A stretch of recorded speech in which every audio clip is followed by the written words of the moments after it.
ఓం శాంతి 28/11/2024 మధురమైన పిల్లలు, మీరు ఒక్క తండ్రి నుండే వినాలి మరియు విని ఇతరులకు వినిపించాలి.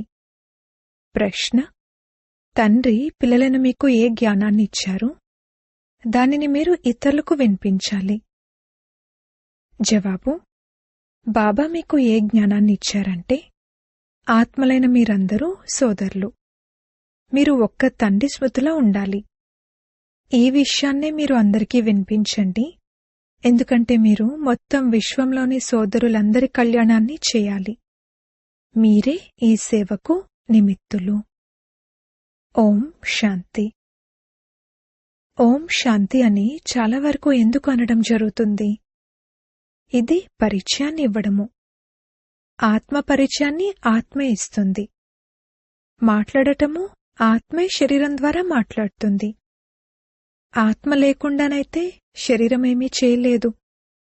కావున ఆత్మ తన పరిచయాన్ని ఇలా ఇస్తుంది: నేను ఆత్మను, పరంపిత పరమాత్ముని సంతానాన్ని.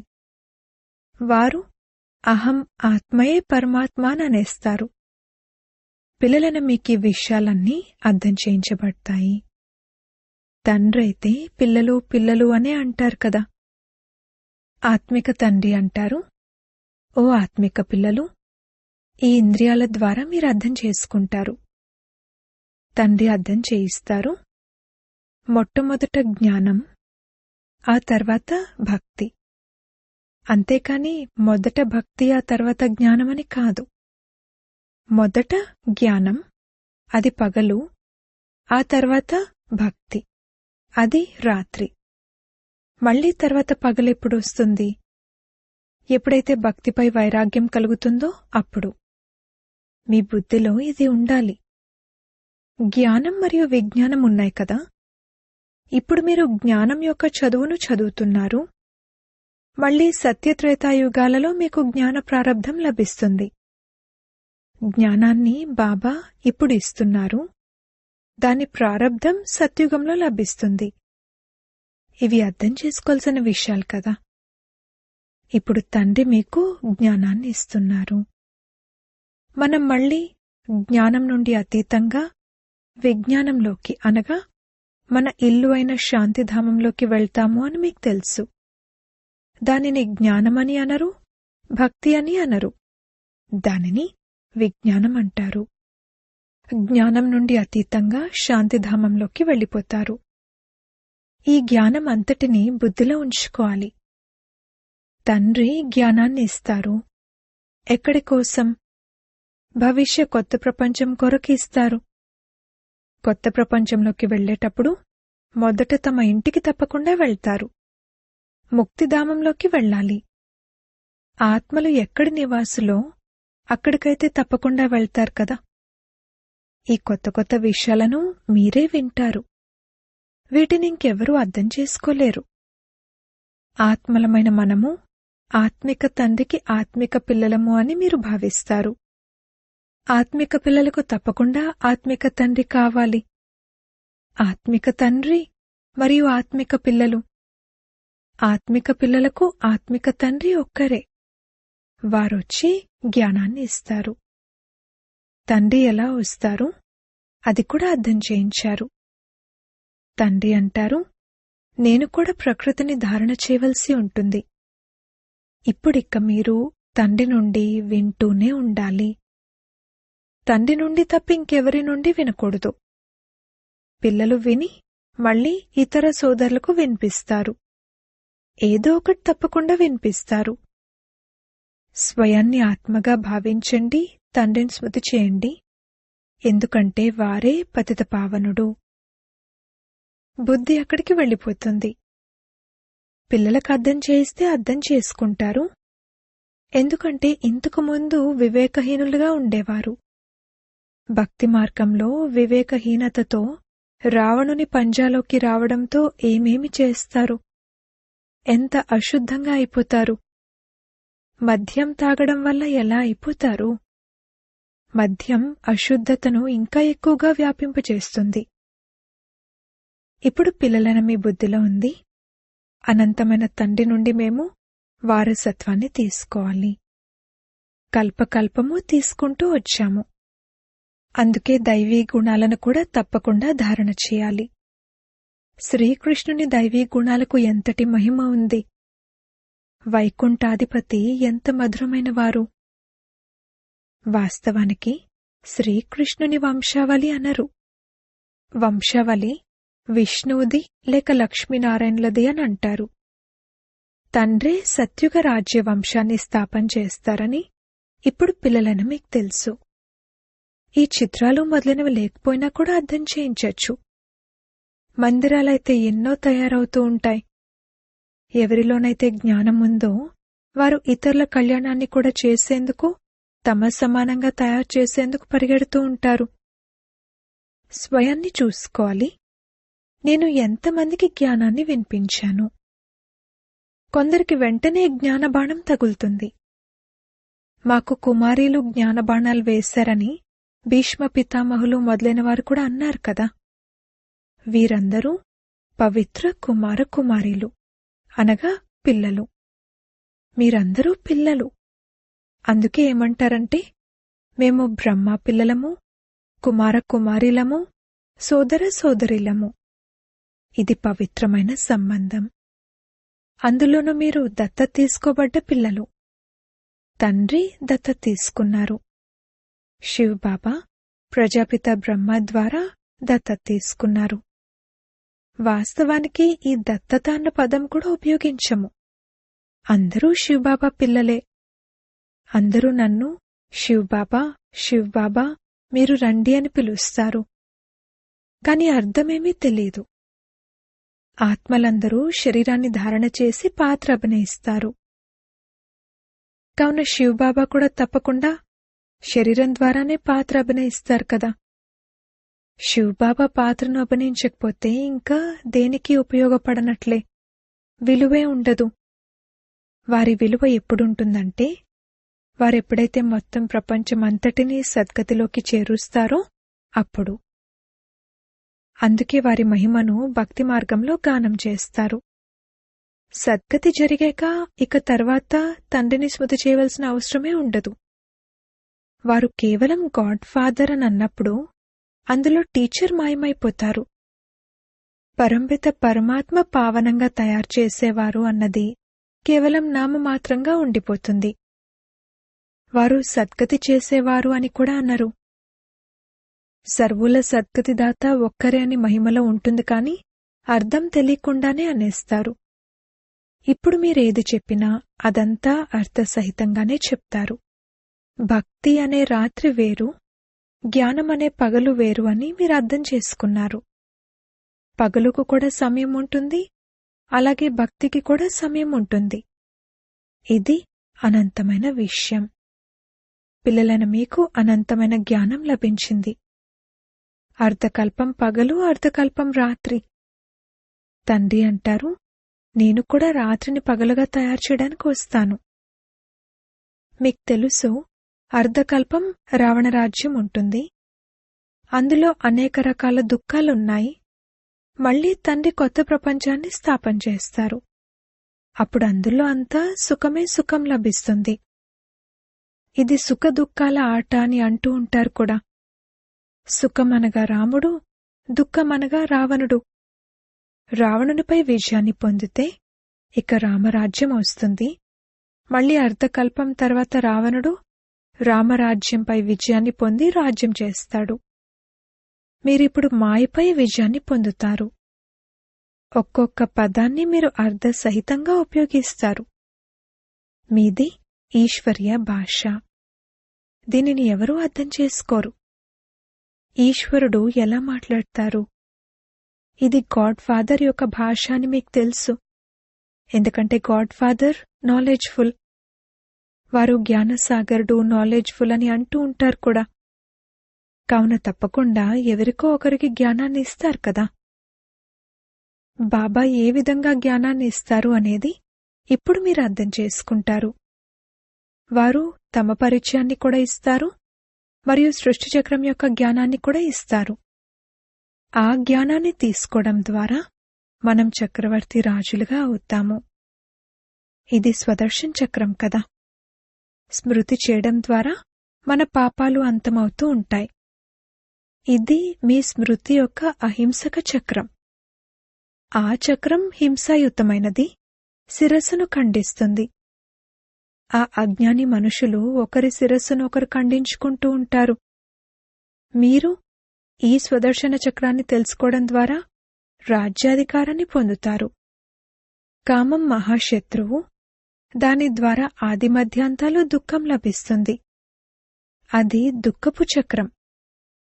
మీకు తండ్రి ఈ చక్రం యొక్క జ్ఞానాన్ని అర్థం చేయిస్తారు, స్వదర్శన్ చక్రధారులుగా తయారు చేస్తారు. శాస్త్రాల్లోనైతే ఎన్ని కథలు తయారు చేశారు. మీరిప్పుడు వాటన్నింటినీ మర్చిపోవాల్సి ఉంటుంది. కేవలం ఒక్క తండ్రిని స్మృతి చేయాలి. ఎందుకంటే తండ్రి ద్వారానే స్వర్గ వారసత్వాన్ని తీసుకుంటారు. తండ్రిని స్మృతి చేయాలి మరియు వారసత్వాన్ని తీసుకోవాలి. ఇది ఎంత సహజం. అనంతమైన తండ్రి కొత్త ప్రపంచాన్ని స్థాపన చేస్తారు కావున వారసత్వాన్ని తీసుకునేందుకే మీరు స్మృతి చేస్తారు.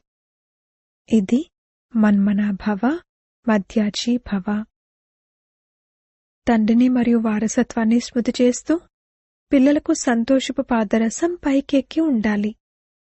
మనం అనంతమైన తండ్రికి పిల్లలము. తండ్రి స్వర్గస్థాపన చేస్తారు. మనం అధిపతులుగా ఉండేవారము. మళ్లీ తప్పకుండా అలా అవుతాము. మళ్లీ మీరే నరకవాసులుగా అయ్యారు. సతోప్రధానులుగా ఉండేవారు ఇప్పుడు తమో ప్రధానులుగా అయ్యారు. భక్తి మార్గంలోకి కూడా మనమే వచ్చాము. ఆల్రౌండ్ చక్రాన్ని చుట్టి వచ్చాము. భారతవాసులమైన మనమే సూర్యవంశీలుగా ఉండేవారము. తర్వాత చంద్రవంశీలుగా, వైశ్యవంశీలుగా అయ్యి కిందకు పడిపోయాము. భారతవాసులమైన మనము దేవీదేవతలుగా ఉండేవారము. ఆ తర్వాత మనమే పడిపోయాము. మీకిప్పుడు మొత్తమంతా తెలుస్తుంది. వామమార్గంలోకి వెళ్ళినప్పుడు ఎంత అశుద్ధంగా అయిపోతారు. మందిరంలో కూడా ఇలాంటి చీచీ చిత్రాలు తయారు చేయబడి ఉన్నాయి.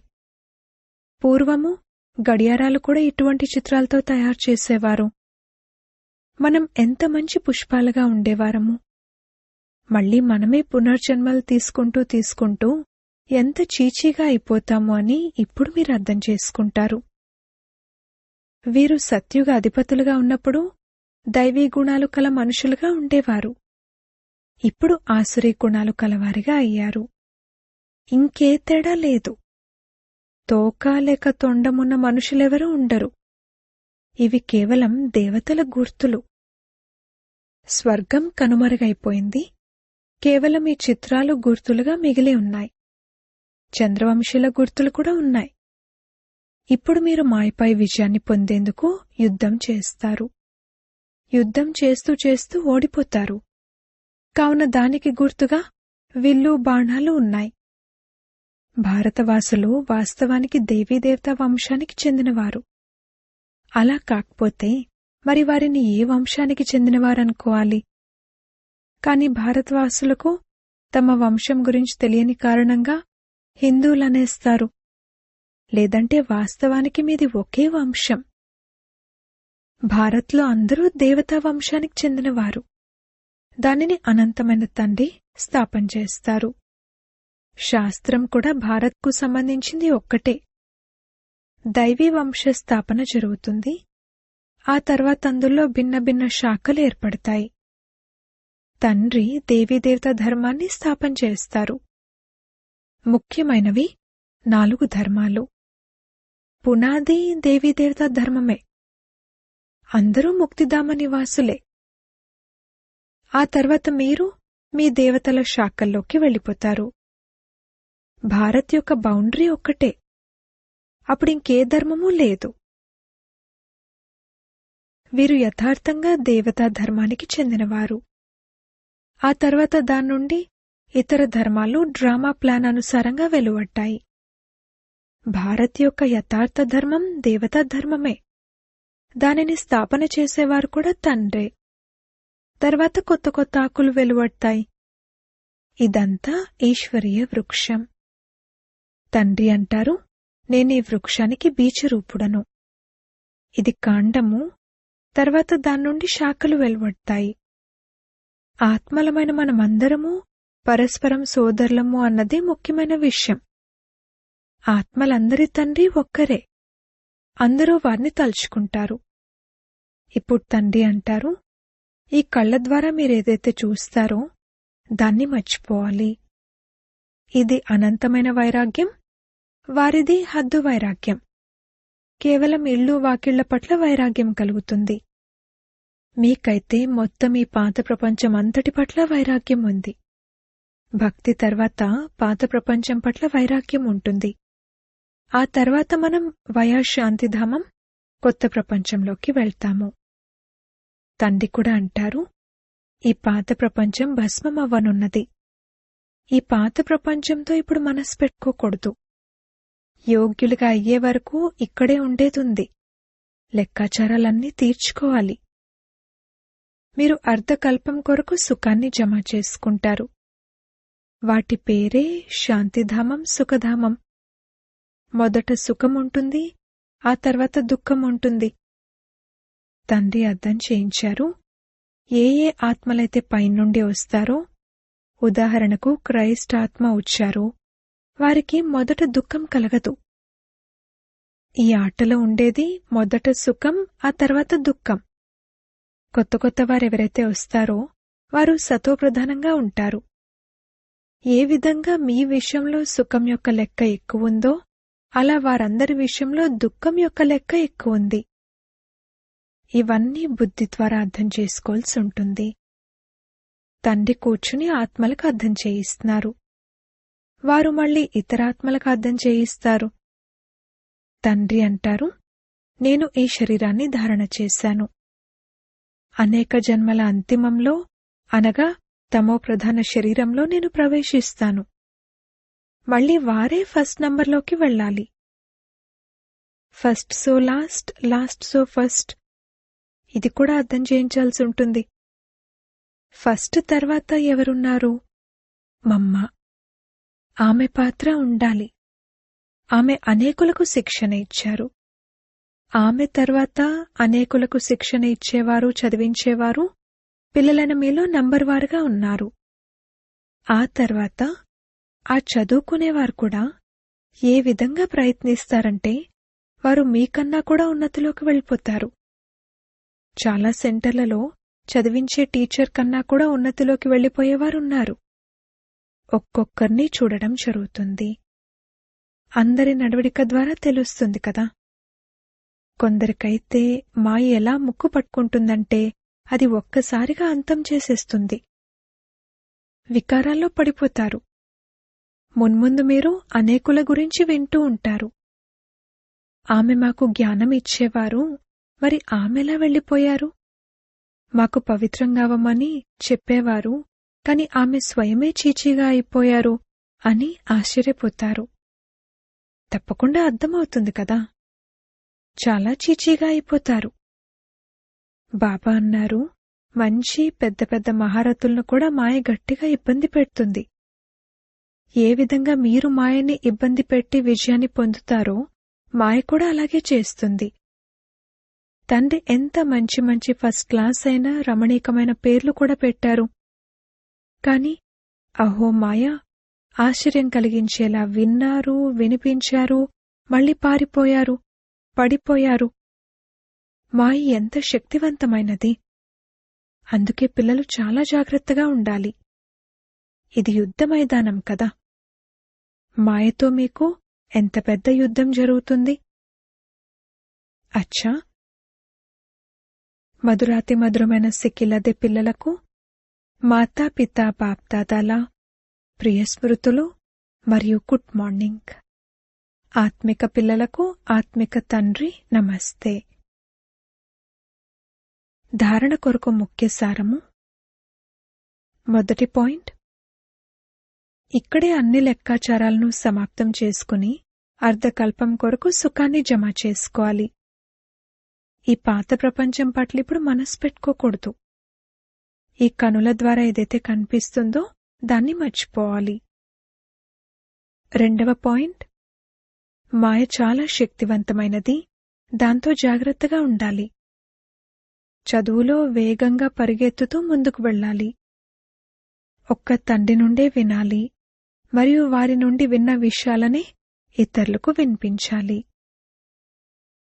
వరదానము: అనంతమైన దృష్టి, వృత్తి మరియు స్థితి ద్వారా సర్వులకు ప్రియమైన వారిగా అయ్యే డబల్ లైట్ ఫరిష్తా భవ. ఫరిష్తాలు అందరికీ చాలా ప్రియమనిపిస్తారు, ఎందుకంటే ఫరిష్తాలు అందరికీ చెందినవారిగా ఉంటారు, ఒకరిద్దరికి చెందినవారుగా కాదు. అనంతమైన దృష్టి, వృత్తి మరియు అనంతమైన స్థితి కల ఫరిష్తాలు సర్వాత్మల పట్ల పరమాత్ముని సందేశవాహకులుగా ఉంటారు. ఫరిష్తా అనగా డబల్ లై, అందరి సంబంధాన్ని ఒక్క తండ్రితో జోడింపజేసేవారు, దేహం మరియు దేహ సంబంధాల నుండి అతీతం, స్వయాన్ని మరియు సర్వులను తమ నడవడిక మరియు ముఖం ద్వారా బాబా సమానంగా తయారు చేసేవారు, సర్వుల పట్ల కళ్యాణకారులు. ఇటువంటి ఫరిష్తాలే అందరికీ ప్రియమైనవారు.